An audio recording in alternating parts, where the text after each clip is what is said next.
The letter was sitting on the kitchen island I had paid for, beside a kettle I had bought on sale at Canadian Tire. Beneath the pendant lights I had chosen from a catalog 3 years ago. Heather had printed it on white paper and signed it in blue ink, as though the formality would make it easier to hand to someone's mother. "We feel it would be in everyone's best interest," it read, "for Beverly to begin exploring appropriate senior living options in the near future. The house has become difficult to manage for multiple households, and we believe a transition to a more suitable environment would support Beverly's health and well-being." Beverly, not Mom, not even Bev, which is what everyone calls me. Just Beverly typed in a 12-point font, as if I were a file being closed. I was 63 years old. The house around me had 4 bedrooms, a double garage, and a backyard that backed onto a green space my late husband Douglas would have loved. I had signed the purchase agreement, arranged the financing, and absorbed 3 years of property taxes without complaint. Heather believed she was living in a house my son had been fortunate enough to land in. She believed I was a retired schoolteacher, getting by on a government pension and whatever Douglas had left behind. She was right about the schoolteacher. She was wrong about the rest. My name is Beverly Tate. I taught high school art in Calgary for 31 years. Douglas was a civil engineer, quiet, methodical, the kind of man who read the fine print on everything and trusted no one's projections but his own. We didn't spend lavishly. We didn't talk about money at dinner. We bought a modest house in the Southwest, took one trip to Portugal in 2009, and put whatever we had left into RRSPs, TFSAs, and a rental condo in Canmore that Douglas called his backup plan. He died of a heart attack 3 years ago, on a Tuesday morning in March while I was at the grocery store. I came home to a message on the answering machine from the hospital. That is the kind of sentence you spend years trying to find a way around. After the estate settled, I sat with our accountant and learned the full picture for the first time. The life insurance Douglas had carried since 1987, the investment accounts he had been quietly building across 3 decades, the Canmore condo, which had increased substantially in value during the pandemic years. When everything was added together, I had just over $2 million. I did not tell my son Daniel. I did not tell my sister Joanne. I did not tell anyone. I had watched what happened to people when money became the subject of a conversation. How quickly love started to sound like arithmetic. And I decided I needed time to understand what I had before the people around me started calculating their share. I hired a financial advisor, Mr. Gruwal, who had been recommended by our accountant. I reorganized the investments. I kept the Canmore condo. And then, because Daniel and his wife Heather were renting a basement suite in the northeast end of Calgary and running 2 long commutes between them, I bought a house in Springbank and told them they could live there. I said it belonged to a numbered company I managed as part of Douglas's estate. I said the arrangement was indefinite but not permanent. I told Daniel clearly that the property was not his. He cried when I gave him the keys. He said he didn't deserve it. I thought at the time he was being humble. The first year was fine. Heather planted a vegetable garden along the back fence. Daniel invited me for Sunday dinners and actually cooked. His son Sam, 14 now, sharp and observant, texted me pictures of the tomatoes coming in. I sat on the sectional I had chosen for that living room and felt something close to useful. Then the question started.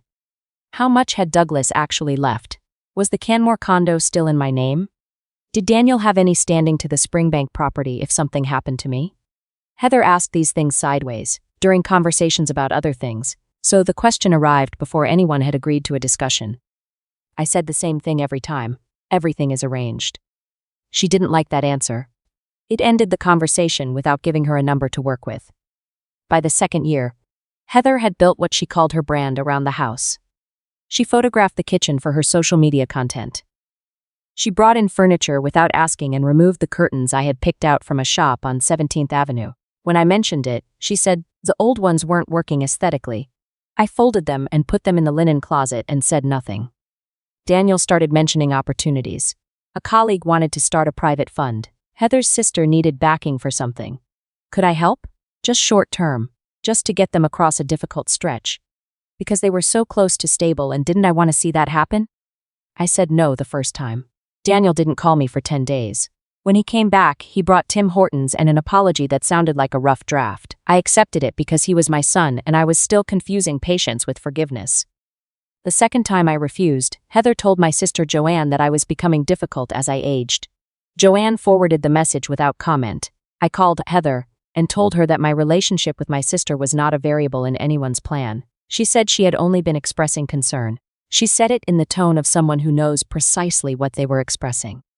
By the third year, they had stopped asking directly. Instead, a financial planner Heather called Brad appeared one Saturday morning in the Springbank kitchen while I was visiting. He had a tablet and a folder, and a handshake that went on too long. Heather introduced him as someone who helped families make proactive decisions before emergencies occurred. I asked whether he had a professional relationship with me. He said he had been asked to provide general information. I told him he was welcome to leave. He did. Daniel said I had embarrassed everyone. I asked whether he had authorized a stranger to discuss my finances in my own property. He looked at the floor. 2 weeks later, I had a dizzy spell while standing in the kitchen. I had been on my feet since early morning and hadn't eaten. It passed in under a minute. I sat down, drank a glass of water, and felt fine. Heather was in the next room. She saw me reach for the counter. She said nothing that afternoon. She brought me tea and asked whether I had been sleeping well, and I thought she was being considerate. The letter was waiting on my next visit, printed on white paper, sitting on the kitchen island I had paid for. I folded it and put it in my coat pocket. Heather was standing near the patio door with her arms crossed, watching for a reaction. "Thank you for writing this down," I said. She blinked. "We can look at some options together. There are some very nice communities near." "I'll be in touch," I said. I drove back to my Beltline condo in the afternoon traffic and sat in my kitchen with my hands around a mug of tea. I did not call Daniel. I thought about Douglas, who would have read that letter and gone very quiet in the way that meant he was already 3 steps ahead of the problem. I called Mr. Gruel in the morning. He asked what I needed. I told him to pull the Springbank title documents and the occupancy agreement Daniel had signed when he moved in. I asked him to prepare a certified statement of my current account balances. He asked whether I was certain I wanted to proceed. "I've been certain for a while," I said. "I just waited too long." While the documents were being prepared, I paid attention. Daniel called that week and said the letter had been Heather's idea, and he hoped I wasn't upset. He had the careful voice of a man repeating something he had agreed to say. I asked whether he believed I needed to move into assisted living. He was quiet too long. "Not right now," he said. "But Heather thinks it's smart to plan ahead." "I'm 63, Daniel." "I know. But what do you think?" I asked. "Not Heather, you." He said he just wanted what was best for everyone. That was when I understood he had stopped separating those two things somewhere in the 3rd year of living in a house that wasn't his. Sam texted me on a Wednesday. "Is everything okay? Dad and Heather are acting strange." I told him I was fine and asked about school. "Heather moved your painting supplies out of the spare room," he wrote. "She needs it for recording. I put your brushes in a box so they wouldn't get stepped on." I sat with that for a minute. "Thank you," I wrote back. "You're a good kid." "Is it about the letter?" I heard her printing it. I told him that adults sometimes created complications that were simpler than they appeared. He sent back a thumbs up, which I understood to mean he didn't believe me but was too polite to argue. On a Thursday evening, I was in the Springbank hallway when I heard Heather on the phone in the kitchen. She spoke, in the low, efficient tone she used when she believed she was being strategic. "The dizzy spell was real," she said. "I'm not exaggerating it. I'm just saying the timing works. If she transitions before summer, we can convert the main floor before the holidays. I already looked at what permits would cost." A pause. "Daniel will come around. He always does. And once she's in a place, it's not like she'll be tracking what we do with the space." I stood without moving. The sound of the furnace. The neighbor's dog outside. The ordinary noise of a house that had been given freely and received without any sense of what that required. I drove back to the Beltline. I called Joanne from the parking garage and told her everything. "Why didn't you say something sooner?" she asked. I kept thinking they would choose differently. "Bev," she said. "I know. Do you want me to come?" I told her yes. Joanne arrived Saturday morning with a carry-on and a box of maple creams from a bakery in Victoria. She sat at my kitchen table while I laid out what I had. The property title, the occupancy agreement, the certified statement from Mr. Gruel. She looked at the account balance for a long time without speaking. "They have no idea," she said. "They built an entire version of me without asking. What are you going to do?" I told her I was going to say one true thing once in a room where it couldn't be revised afterward. I called Daniel and asked him to bring Heather to Springbank the following Saturday. I said I wanted to discuss the letter. He sounded relieved, which told me he was expecting me to concede. On Tuesday, Heather sent a message to the extended family group chat. She wrote that I had been experiencing some confusion around the property situation and suggested everyone avoid discussing finances with me for the time being. My cousin forwarded it before I had even seen it myself. I read it twice, then I typed one reply to the group. I am not confused. I own the Springbank property and I have full clarity on all financial matters in my name. I attached nothing. No documents, no account balances. The sentence was enough because I had never claimed something I didn't know to be true, and they had never expected me to answer at all. Daniel called within 20 minutes. He said I had upset people. I asked whether the message Heather sent had upset him. He said she was trying to protect me. She told our family I was confused, I said. That is not protection, that is a foundation being laid. He went quiet. I could hear him arriving at something he would have preferred to avoid. On Saturday morning, I put on the gray blazer I had worn to my last parent-teacher conferences. The one Douglas always said made me look like I was about to make an announcement no one could argue with. I drove to Springbank. Mr. Gruel joined by video call from his downtown office. I had set up my laptop at the dining table. Joanne sat to my left. Sam arrived with Daniel and took one look at the arrangement before sitting beside me without being asked. Heather sat across with a folder of her own, pages she had printed and arranged in front of her like a hand of cards. This feels very formal, Daniel said. You sent a letter, I said. I'm offering a meeting.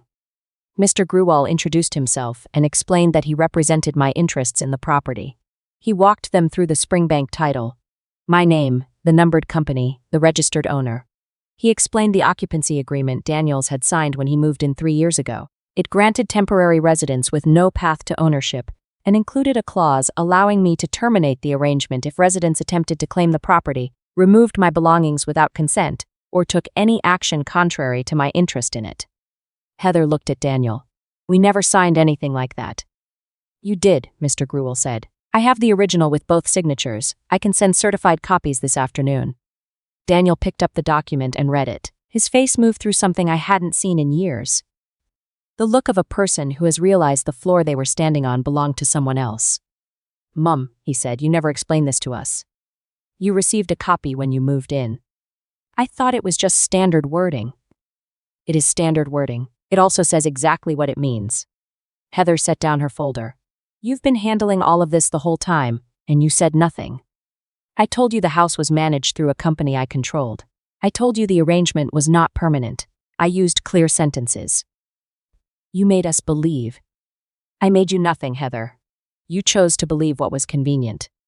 Daniel put his hands flat on the table. What happens now? I reached into the envelope I had brought from the car and placed the certified account statement in the center of the table. I didn't push it toward anyone. I left it where the room could see it. You wrote a letter suggesting I was a safety risk and should move into senior living, I said. You sent a message to our family implying I was confused. Before any of that, you brought a financial planner into my property without my knowledge. I think you are owed a clear answer about the finances you have been speculating about for 3 years. Heather's eyes moved to the paper. Douglas and I built something careful and private over 35 years, I said. After he died, I inherited approximately $2 million across registered accounts and the Canmore condo, along with the proceeds of his life insurance. I used a portion to purchase this house. The current balance of my accounts, as of this certified statement, is $1.87 million. The room was quiet enough that I could hear the heating click on. That can't be right, Heather said. Mr. Gruel can confirm the certification stamp and account reference. Daniel was staring at the page. You let us think you were managing on CPP. I never said that. You assumed it because I shop at Superstore and drive a 2017 Civic. I do those things because I am not careless with money, not because I have none. You should have told us. His voice wasn't angry, it was something quieter and harder to name. I told you what you needed to know. Privacy between a parent and an adult child is not a lie, Daniel. It is a boundary. Heather's composure had shifted. The folder in front of her was no longer relevant. So you've been watching us this whole time. I've been paying attention. There's a difference. Watching implies I set something up. I didn't.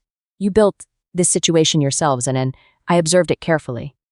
She looked at Daniel. He didn't look back at her. I placed a second envelope on the table. This contains the new terms for Springbank. You have 2 options. The first is a standard 1-year lease at market rate, approximately $3,200 per month based on current comparables. with a damaged deposit, tenant insurance, and a clause prohibiting modifications without written approval. The second is a 60-day notice to vacate. If you choose to leave, I will cover first and last month's rent at a comparable rental of your choosing. Heather stood up. You're evicting us. I'm giving you options. You gave me one. We made this house a home. You made it comfortable for yourselves. That is not the same thing, and it does not transfer ownership. If that logic held, every renter in the country would own the property they decorated. Daniel hadn't moved. He was reading the lease terms slowly, the way he used to read things as a teenager when he wanted to understand before he spoke. I hadn't seen him do that in years. Mum, he said finally, if we sign the lease, we can stay? At market rate. With the modifications reversed and my belongings returned to the spare room before the end of the month. He looked at Sam, who was looking at me. Can I ask something? Sam said.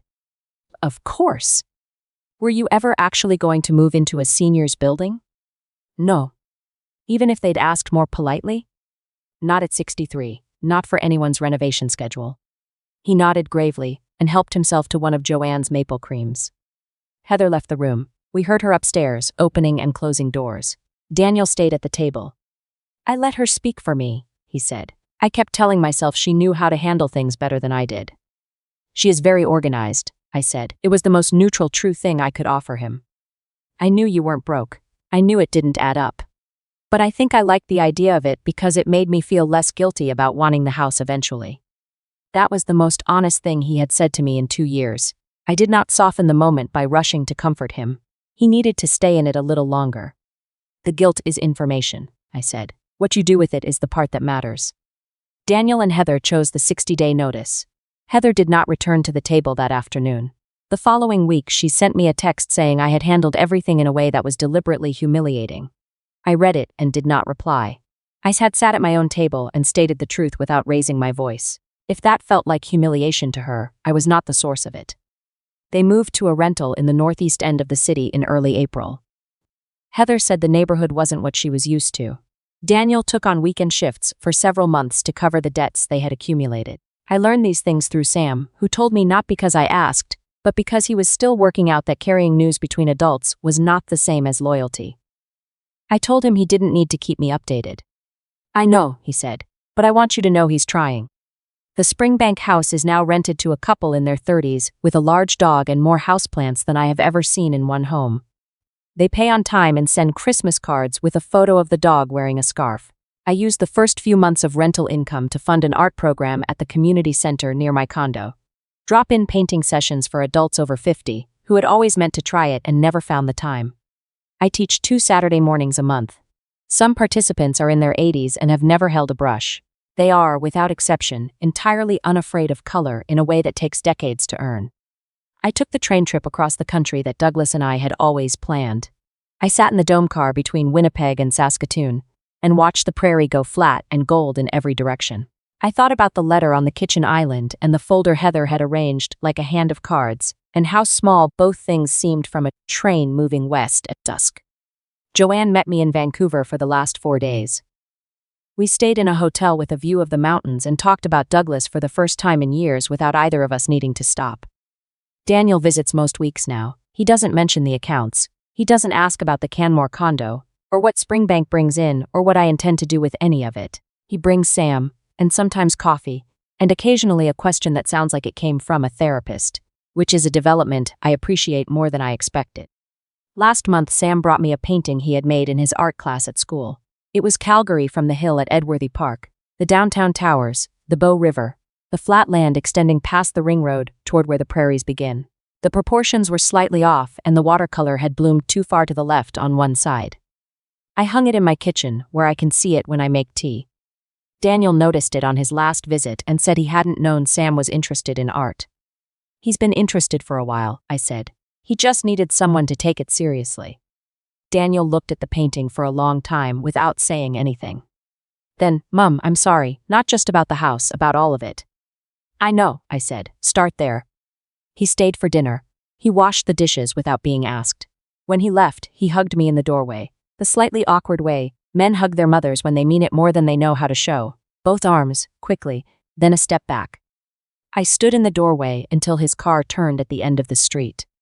Then I went inside, poured a second cup of tea, and sat at the table under Sam's painting of the city, where I had built every good thing I owned, one careful choice at a time. Douglas used to say the point of saving wasn't to have more. It was to have options, to be able to say yes to the right things, and no to the wrong ones without owing anyone an explanation. That year, I said no to a letter that told me where to live. I said yes to the train, to the painting classes, to my sister's voice on a Sunday, to a grandson who boxed up my brushes so they wouldn't get stepped on. None of those things cost very much. All of them were exactly enough.